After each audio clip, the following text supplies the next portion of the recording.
अस्सलाम वालेकुम पाकिस्तान। मेरा नाम है फयाज अहमद और आप देख रहे हैं हमारा YouTube channel triple A news. आज हम बात करेंगे नैब कवानीन के हवाले से।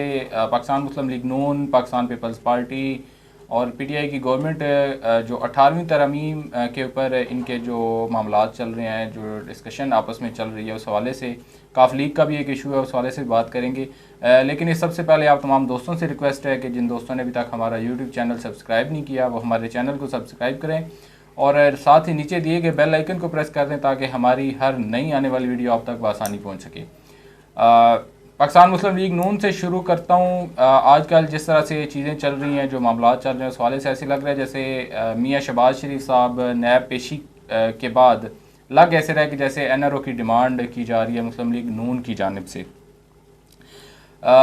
एक बड़ा वाज़ेह पैगाम जो है वो भी दिया जा रहा है और एक जो है नैब कवानीन में तरमीम के लिए मुख्तलिफ़ तरमीम के लिए जो है एक मसवदा भी अपोजिशन की जानिब से PMLN की जानिब से तैयार करके हुकूमत पाकिस्तान को भिजवा दिया गया है। इसके ऊपर बात भी चल रही है। इसके अलावा अगर काफ लीग के हवाले से बात कीजिए तो काफ लीग भी मुख्तलिफ़ तरीक़ों के साथ या दबे अल्फाज में ये कह रही है कि अगर उनके खिलाफ नैब ने कोई एक्शन लिया तो वो हुकूमती इत्तेहाद से अलहदा भी हो सकते हैं, वफाक में भी और पंजाब के अंदर भी। काफ लीग की जानिब से भी ये धमकी जो है ये मौजूद है। इसके अलावा अगर बात की जाए शहबाज शरीफ साहब की जो हालिया पेशी है और उसमें उनसे बड़े तल्ख और मुश्किल सवालात किए गए, उसके बाद भी जो एक नून लीग का बयानिया था वो ख़त्म होता हुआ हमें नज़र आ रहा है और बात NRO की तरफ जा रही है।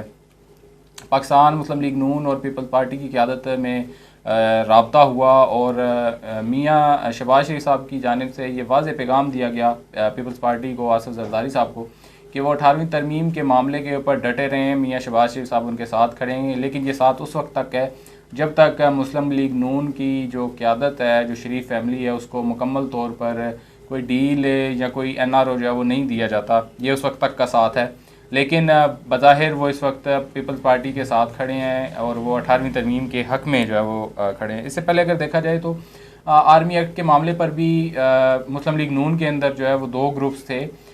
एक ग्रुप वो था जो ये कह रहा था कि हमें इस जो तरमीमी बिल है इसकी हिमायत करनी चाहिए ताकि हमारे साथ कुछ जो है वो आगे हुकूमत जो है वो रियायत बरते कि इन्होंने हमारा इस बिल के अंदर साथ दिया है। कुछ लोगों का कहना था कि इसका कोई फ़ायदा नहीं होगा, लेकिन आपने देखा कि मुस्लिम लीग नून ने उस बिल की हिमायत की, लेकिन उसके बावजूद हुकूमत की जानिब से उन्हें कोई रिलीफ जो है वो नहीं मिला, बल्कि मज़ीद हालात जो है वो ख़राब होते हुए नज़र आते हैं।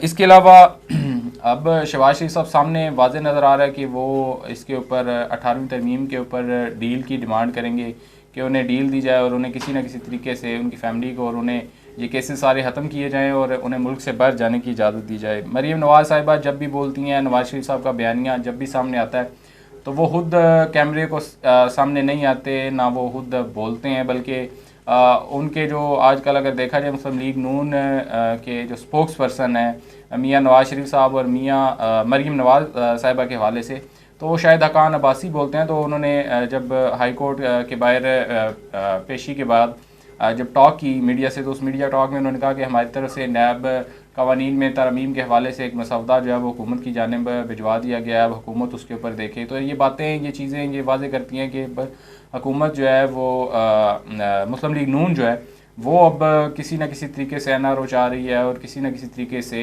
डील चाह रही है गवर्नमेंट के साथ कि वो 18वीं तरमीम के मामले के ऊपर उन्हें कोई डील जो है वो दे दी जाए। इसके अलावा जो हालिया पेशी थी शहबाज शरीफ साहब की, उस पेशी में जो उनसे चंद अहम सवालात जिनकी वजह से वो शहबाज शरीफ साहब कुछ ज़्यादा हमें घबराए हुए नज़र आते हैं। वैसे तो वो पाकिस्तान बड़े बड़े ख्वाब लेकर आए थे, प्राइम मिनिस्टर बनने के ख्वाब और पता नहीं और क्या क्या चीज़ें सोच कर कैबिनेट सोच कर आए थे कि किन लोगों को वजारतें देनी है और किन को मशीर बनाना है, लेकिन उन ख्वाबों पर तो शायद उनके पानी फिर चुका है। लेकिन इस पेशी के बाद अब वो उनको जो अपना मुस्तकबिल है वो पाकिस्तान के अंदर कुछ तारीख नज़र आ रहा है, तो वो डील करने की पूरी कोशिश करें। वो सवालात आपके साथ शेयर करता हूँ। मियाँ शहबाज शरीफ साहब से जब नैब की जानिब से सबसे पहला सवाल जो मुश्किल सवाल, काफ़ी सवाल पूछे गए लेकिन कुछ अहम सवाल हैं, ये जब पूछा गया कि उनकी फ़ैमिली के मतलब पूछा गया कि आपकी फ़ैमिली के, आपके बच्चों के नाम इतनी दौलत है, उनके पास इतनी जायदादें हैं, इतने उनके बिजनेसेस हैं, तो इनकी कोई तफसीलात। उनका जी बच्चों के बिजनेसेस हैं, उनकी दौलत है, तो मैं उनके जवाबात कैसे दे सकता हूँ। उन्होंने कहा जी ठीक है, अच्छा आप अपनी जो आपकी बीवियाँ हैं उनके हवाले से आप क्या कहेंगे। उनका जी बीवियों के जो भी चीज़ें उनके नाम पर हैं उसके जवाब वो खुद देंगी, मैं उनकी वो भी ज़िम्मेदारी उठाने के लिए तैयार नहीं है। इसके अलावा जब नैब ने कहा कि जी जिस गाड़ी पर आप आए हैं ये गाड़ी भी आपके बच्चों की एक मिल है, उस मिल के नाम पर ये गाड़ी है, तो उन्होंने बड़े उसमें कहा, उनका जी कि क्या आपका कहने का क्या मतलब है कि मैं अपने बच्चों की गाड़ी भी नहीं इस्तेमाल कर सकता। तो नैब की जानिब से ये कहा गया कि अगर आप बच्चों की गाड़ी इस्तेमाल कर सकते हैं तो आपको ये भी पता होना चाहिए कि ये गाड़ी और ये बिजनेसेस जो है ये कहाँ से आए हैं। लेकिन कोई वो उसका जवाब भी देने के लिए तैयार नहीं थे। उसके अलावा जब उनसे पूछा गया अच्छा जी बच्चों की जायदाद छोड़ दें, आपके अपने नाम पर बड़ी जायदादें और बड़े कारोबार हैं, तो ये सब कहाँ से आया। उन्होंने कहा जी कि ये तो सब मुझे विरासत में मिला है। उन्होंने कहा जी विरासत में तो आपको 2009 में आपका विरासती मुआहदा हुआ था जो आपस में, उसमें तो आपके हिस्से में तो सिर्फ रमज़ान शुगर मिल आई थी। तो इस जवाब को सुनने के बाद शहबाज शरीफ साहब एक दफ़ा हक्का बक्का रह गए कि ये बात आपको कैसे पता। जी उन्होंने कहा जी हमारे पास वो मुआहदा जो है वो मौजूद है, वो लेटर मौजूद है। तो शहबाज शरीफ साहब बड़े परेशान हुए कि वो मुआहदा आपको कहाँ से मिला है। उन्होंने कहा जी कि अच्छा चले, मैं बाकी चीज़ें जो है वो मेरे पास डॉक्यूमेंट अभी नहीं है मौजूद, तो मैं घर जाऊँगा तो घर जाके डॉक्यूमेंट्स जो हैं वो मज़ीद देख कर फिर आपको इस सवाल का जो है वो जवाब दूँगा। इसके बाद जब लंदन में जो फ्लैट हैं, शहबाज शरीफ साहब के 4 फ्लैट थे, उन फ्लैटों के वाले से पूछा कि वो फ्लैट आपने 4 फ्लैट खरीदे थे तो उसके लिए पैसा किधर से आया। उन्होंने कहा जी कि वो पैसा मैंने कुछ बैंकों से लोन लिया था और कुछ दोस्तों से जो है वो मैंने कर्ज लिया था। नैब की जान से पूछा गया जी जो लोन बैंकों के मामलात हैं वो अगर आप हमें बता दें कि किन बैंकों से आपने लोन लिया। उन्होंने कहा जी वो मैं आपको कैसे बता दूँ जी, वो तो उधर लंदन में है सारी चीज़ें और वो तो सारा कोरोना की वजह से बंद है, मैं आपको कहाँ से ला के दूँ। उनका जी आप लंदन गए थे तो आते हुए ले आते। लेकिन उनकी जानिब से कहा गया जी जो जी मुझे तो नहीं मालूम था कि मुझसे ये सवालात पूछे जाएंगे, तो मैं अब अगली दफ़ा जाऊँगा तो ज़रूर लेकर आऊँगा, मैं वो सारे डॉक्यूमेंट ले आऊँगा। उन्होंने कहा जी अच्छा चलें, ये भी पेंडिंग में चला गया। आप उन दोस्तों के नाम बता दें जिन दोस्तों ने आपको कर्ज दिया था उस वक्त। उन्होंने कहा जी मुझे उन दोस्तों के नाम नहीं याद।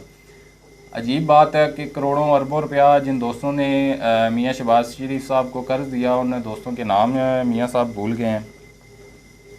इसके अलावा जब बात की टीटीओ के हवाले से अरबों रुपए की जो बेनामी अकाउंट और जो इनके मुलाजमीन के उसमें अकाउंट्स के अंदर जो पार्टी फ़ंड के पैसे जो पड़े रहते हैं वो उसके ऊपर सवाल किया गया। तो उनका जी कि जिन लोगों ने जो लोग टीटियाँ बेनामी रकमें जो आती हैं आप उन लोगों से पूछें कि वो हमें क्यों पैसे भेजते हैं, वो हमारे अकाउंट्स में क्यों पैसे भेजते हैं हमारे बच्चों के अकाउंट्स में, तो आप उन लोगों से पूछें। मुलाजमीन के हवाले से सवाल किया गया तो उनका जी ये सवाल आप मुलाजमीन से पूछें कि वो पार्टी फ़ंड जो है और उनके अकाउंट के अंदर क्यों पड़ा हुआ है। जबकि ये चीज़ वाज़ेह है, ये चीज़ सबके सामने है कि किस तरह से पार्टी फ़ंड जो है वो ज़ाती इस्तेमाल के अंदर लाया जाता है और उसको इस्तेमाल किया जाता है।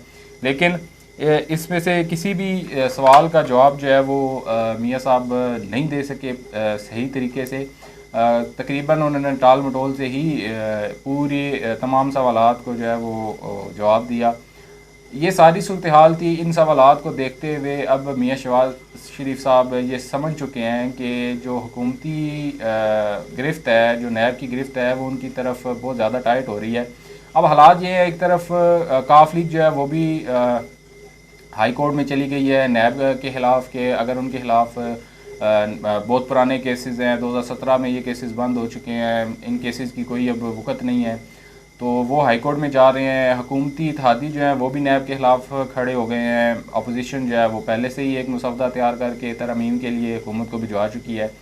तो अब हालात अभी कुछ क्लियर नहीं हो रही कि नैब का मुस्तकबिल क्या होगा। क्या नैब में तरमीम करके बिल्कुल उसको गैर फ़ाल कर दिया जाएगा, FIA के हवाले सारी चीज़ें कर दी जाएगी, या फिर नैब इसी तरह इनेक्शन रहेगा। इमरान खान जो है वो अपने मौक़िफ़ पे खड़े रहेंगे, डटे रहेंगे कि जो किसी को नहीं छोड़ना, सबको जेलों में डालना है। जो उनका एक सियासी नारा भी था कि करप्शन के ख़िलाफ़, कि करप्शन के मामले पर के ऊपर किसी को भी माफ़ी नहीं मिलेगी, हाँ वो कोई उनका इत्तेहादी हो। जिस तरह से उन्होंने शुगर और वीट के स्कैंडल के अंदर जो है वो काम किया। लेकिन काफ लीग ने बड़ा खुल के जो है वो काफ लीग का मौक़िफ़ सामने आ गया, कुछ उन्होंने बता भी दिया, और कुछ जब वो हाई कोर्ट में चले गए नैब के ख़िलाफ़ तो और चीज़ें क्लियर हो गई हैं।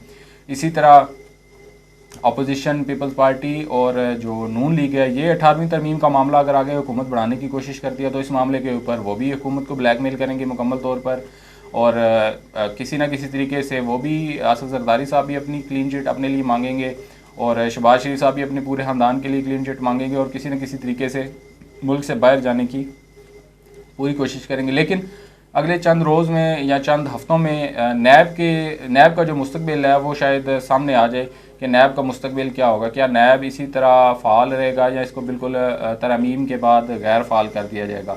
एक नई वीडियो एक नए पैगाम के साथ आपके पास दोबारा हाजिर हूँगा। अल्लाह हाफ़िज़।